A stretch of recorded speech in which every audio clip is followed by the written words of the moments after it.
북한 국무위원장 김정은의 딸 김주애가 처음 모습을 드러낸 건 지난해 11월 18일 대륙간 탄도미사일 화성 17형 발사 현장이었습니다. 역사적인 중요 전략무기 시험 발사장에 사랑하는 자제분과 이후 1년간 김주애는 20차례 가까이 공개석상에 모습을 드러냈습니다. 김정은이 군 간부들과 악수하며 지나가자 그 뒤를 따라가면서 악수를 이어 하는가 하면 열병식장에선 레드카펫을 밟으면서 인민군을 사열했고 수많은 사람들이 지켜보는 가운데 열병식 주석단에 김정은과 나란히 앉기도 했습니다. 김주애에 대한 호칭도 사랑하는 자제분에서 존귀하신 자제분 그리고 존경하는 자제분 등으로 높아지면서 자연스럽게 모셔지는 존재로 격상됐는데 정중앙위원회 비서들이 존경하는 자제분을 모시고 귀빈 속에 자리 잡았습니다. 오성 장군인 박정천 당 군정 지도부장이 무릎을 꿇은 장면은 마치 과거 후계자 시절 김정일에게 오진우 당시 인민무력부장이 무릎을 꿇는 장면을 상기시키기도 했습니다. 김주애는 북한의 수령인 김정은의 뺨을 아무렇지 않게 만지는가 하면 최근에는 그를 뒷전으로 하고 본인이 주인공처럼 앞에 나서서 사진을 찍기도 했습니다.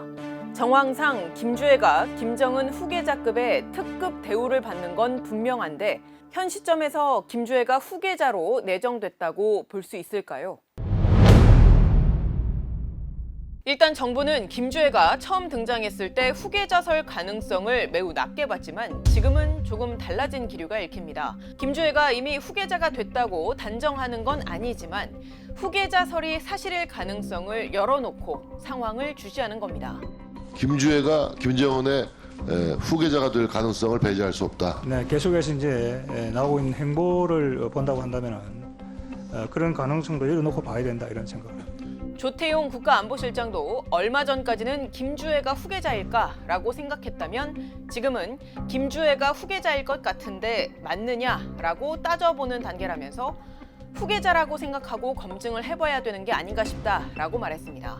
실제로 김주애가 처음 등장한 날인 11월 18일은 미사일 공업절로 지정이 됐고 심지어 김일성이나 김정일 등 선대 지도자들보다도 이른 나이에 기념 우표의 주인공이 되기도 했습니다.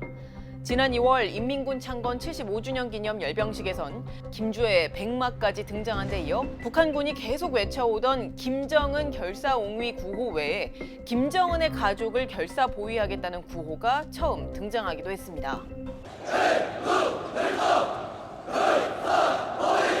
김주애가 아직은 후계자가 아니지만은 후계자의 길을 가고 있다라고 볼 수가 있습니다. 과거 김일성과 김정일, 김정은 그리고 김정숙에게만 사용했던 존귀하신이라는 표현을 쓴 거라든가 개인 숭배의 어떤 성격의 그런 용어를 쓴 것을 비춰봤을 때 후계자로 지명될 가능성은 있다고 봅니다. 일각에서는 김주애를 공개석상에 자주 드러내는 것이 핵미사일 개발로 한반도 정세를 긴장으로 몰아간다는 비난을 누그러뜨리려는 이미지 전략이자 체제 생존 차원에서 절박한 문제임을 대내외에 부각시키며 특히 두 개의 전쟁으로 관심이 쏠려 있는 미국의 시선을 붙들기 위한 의도라는 분석도 나옵니다. 북한이 약간 대남 심리전적인 측면이 있거든요. 북한의 핵미사일 고도화가 본질인데 그 본질을 가리기 위해서 그 무기 발사 때마다 등장하는 김주애의 모든 것이 프레임화를 설정하게 될 경우에는 오히려 심리전적 요소에 말리는 가능성도 높다. 실제 외신은 김주애의 첫 등장에 큰 관심을 모으면서 북한의 미사일 발사 이슈보다 김주애 자체가 검색어 1위에 오르는 상황이 벌어지기도 했습니다. 게다가 국정원이 지난 2017년에 추정한 게 사실이라면 김정은에게는 첫째와 셋째 아이가 있을 수 있는데 이 아이들의 실존 여부가 후계 구도에 큰 변수가 될 수 있습니다.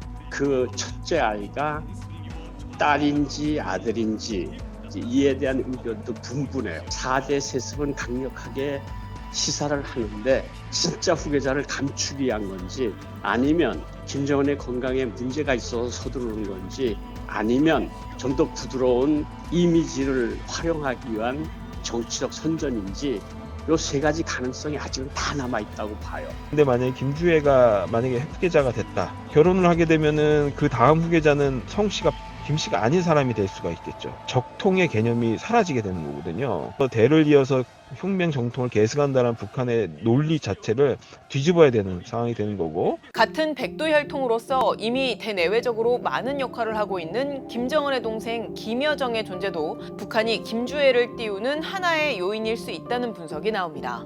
그런 아들도 있고 김여정의 역할도 있고, 그렇기 때문에 김주애를 통해서 김여정을 견제하고 엘리트들을 관리하는 것이지, 김주애가 그 차기 후계자라든지 그런 식으로 딱 명백하게 하지는 않는 것 같습니다. 사실 김주애의 등장 그 자체는 신비주의를 고수했던 김정일, 김정은의 세습대와는 확연히 다릅니다.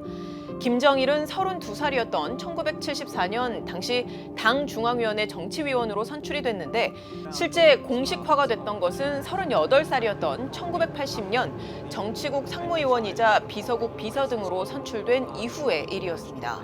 김정은의 경우 2009년 1월 15일 김정은이 후계자로 내정이 됐다는 연합뉴스의 보도를 계기로 내정 사실이 알려지게 됐지만 그 직후 한국 정부가 유보적인 입장을 취한 데다 1년여가 지난 시점인 2010년 9월에야 북한도 김정은의 당 중앙군사회의 부위원장의 선출 사실을 알렸기 때문에 내정 사실이 공식화된 건 꽤 시간이 흐른 뒤였습니다. 이처럼 비밀주의, 신비주의에 감춰졌던 만큼 김씨 일가의 어린 자녀의 때 이른 등장이 더 주목을 받을 수밖에 없는 건데요. 흥미로운 건 북한은 자체적으로 세습에 대한 사전적 정의로 부정적인 의미를 담고 있지만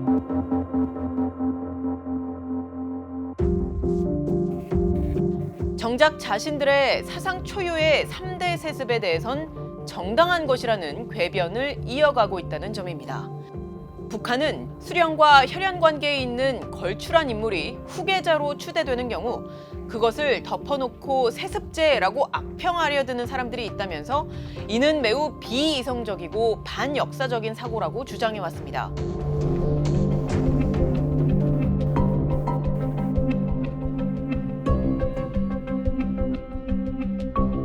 즉 2대든 3대든 4대든 이른바 백두 혈통의 세습은 혈연에 기반했다기보다는 너무나 특출한 인물이기 때문에 세습을 하지 않을 수 없다는 강변인 것인데요.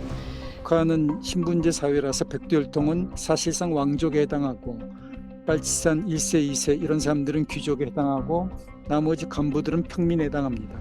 그렇기 때문에 북한의 파워 엘리트들이 권력이 김정은에게서 김정은 딸로 이제 넘어가는 것에 대해서 이의를 제기할 수 없고, 김주애든 아니면 또 다른 누군가든 김씨 일가가 또다시 세습을 하게 된다면 북한은 3대 세습이라는 이미 전대미문의 상황에 이어서 세계 현대사 초유의 4대 세습국이 됨과 동시에 기존과 똑같은 논리로 세습을 정당화할 것이라는 점은 분명해 보입니다. 지금까지 뒷백이었습니다.